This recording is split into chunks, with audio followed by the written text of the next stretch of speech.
Regardless of one's political leanings, this election cycle's inclusion of an Indiana governor on the vice presidential ticket, in this case Mike Pence, harkens back to some significant moments in Culver's history.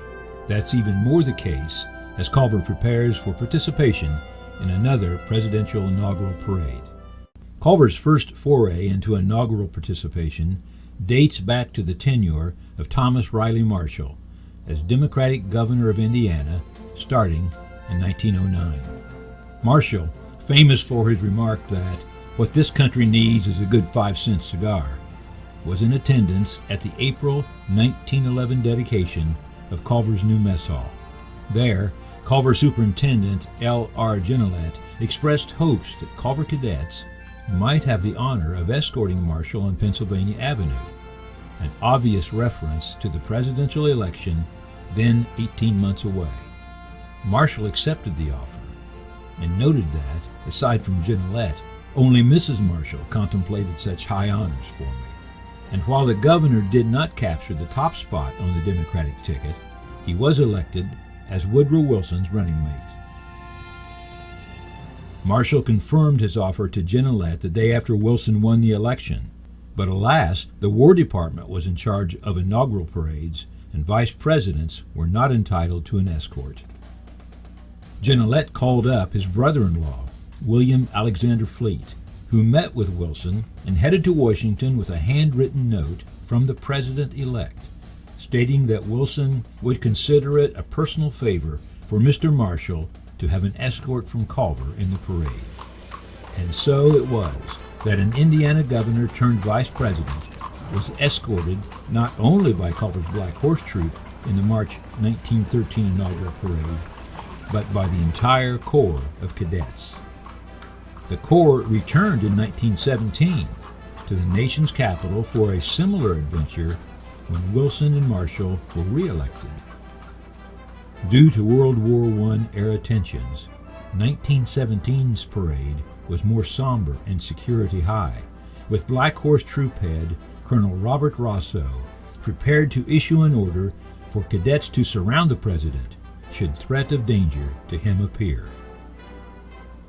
In the intervening years, Marshall visited Culver while a standing vice president. He delivered the commencement address at graduation of the CMA class of 1915. Upon his arrival, Marshall, who can be seen here at left with stick, was greeted by the proper 19 guns at the Logansport Gate. He reviewed a full-dress parade and attended a Sherlock Holmes play on campus. He spoke the next day at the alumni dinner and was made there an honorary member of the alumni body. Thomas Marshall, however, was not the first standing vice president to visit Culver. Charles Warren Fairbanks, a Republican senator from Indiana from 1897 to 1905, and 26th Vice President of the United States from 1905 to 1909 in the Theodore Roosevelt administration. Fairbanks paid his compliment to Culver's Naval School in the summer of 1905, arriving at the school by boat. Fairbanks had been helpful in procuring the Naval School's boat equipment as the school opened in 1902, and the midshipmen were anxious to show him their accomplishments. To welcome the vice president, the battalion was formed and cutters took station 50 yards off the pier. Hotchkiss guns mounted on 4 of them. A salute of 19 guns was fired as Fairbanks approached the shore. He was escorted to headquarters through a double line of sentinels. Mrs. H. Culver and the members of the faculty met him in the library, and he was next taken on an inspection of the barracks and witnessed retreat. A crew of 8 Culver naval sailors rowed Fairbanks to the Coffin Cottage on the east shore of Lake Maxinkuckee, where a dance was held in his honor, and he spent the night.